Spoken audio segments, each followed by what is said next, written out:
Smart ഫോണുകളുടെയും അതിവേഗ ഇൻ്റർനെറ്റിൻ്റെയും ഈ ലോകത്ത് നമ്മുടെ കുട്ടികൾ ഇന്ന് കയ്യിലേന്തിയിരിക്കുന്നത് കാലം കരുതി വെച്ച അത്ഭുതങ്ങളാണ്.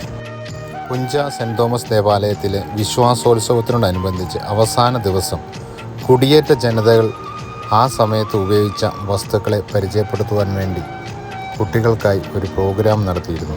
അതായിരുന്നു ഇത്. മണ്ണോട് മല്ലിട്ട് വിയർപ്പൊഴുക്കി ഈ നാടിനെ പൊന്നാക്കി മാറ്റിയ നമ്മുടെ കുടിയേറ്റ പിതാക്കന്മാരെ ഓർക്കുന്ന ഒരു ദിവസം കൂടിയായിരുന്നു ഇത്.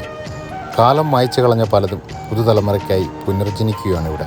കണ്ടോ, ആ പറയും പരമ്പും മരവുരിയും തൂക്കുവിളക്കുമെല്ലാം ഉണ്ടായിരുന്നു ഇവിടെ.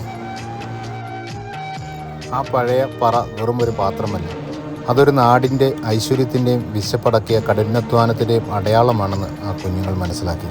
അവർ വഹിക്കുന്നത് കേവലം വസ്തുക്കളെയല്ല, മറിച്ച് നമ്മുടെ വേരുകളെയാണെന്നും മണ്ണറിഞ്ഞ് ജീവിച്ച ഒരു തലമുറയുടെ ആത്മവിശ്വാസത്തെയാണെന്നും അവർ തിരിച്ചറിഞ്ഞു. പ്രിയപ്പെട്ടവരെ, പുതിയ തലമുറയുടെ ഒന്നേ പറയാനുള്ളൂ: സൗകര്യങ്ങൾ കൂടുമ്പോഴും നമ്മുടെ പൂർവികർ കാത്തുസൂക്ഷിച്ച ആ നന്മയും സത്യസന്ധതയും കൈവിടരുത്. ആധുനിക ലോകത്തിൻ്റെ ഉയരങ്ങളിലേക്ക് പറക്കുമ്പോഴും ഈ മണ്ണിൽ ചവിട്ടി നിൽക്കാൻ നമുക്ക് കഴിയണം. കാരണം ഇന്നലകളെ ബഹുമാനിക്കുന്നവർക്ക് മാത്രമേ നാളെ മനോഹരമാക്കാൻ സാധിക്കുകയുള്ളൂ. ആ പഴയകാല സ്മരണകൾ നമുക്ക് കരുത്താകട്ടെ. നമ്മുടെ കുഞ്ഞുങ്ങൾ നന്മയുള്ളവരായി, നല്ല മനുഷ്യരായി വളരട്ടെ.